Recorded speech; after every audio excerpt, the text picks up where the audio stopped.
Ja hem vist en un tutorial anterior que el català tenia grups vocàlics particulars, com la L geminada, que es pronuncia com dues L's, i la L doble, que se pronuncia ll. Hi ha més grups vocàlics, NY, que equival al so ny en francès, GN, o NH en occità i en portuguès, com per exemple muntanya, Catalunya, cabestany, nye. El so escrit CH en francès s'escriu en català X o IX.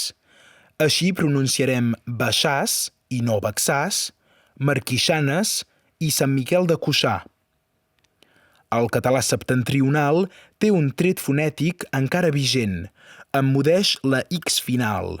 És per això que encara podem sentir matell en lloc de mateix, o pell en lloc de peix, i calai en lloc de calaix.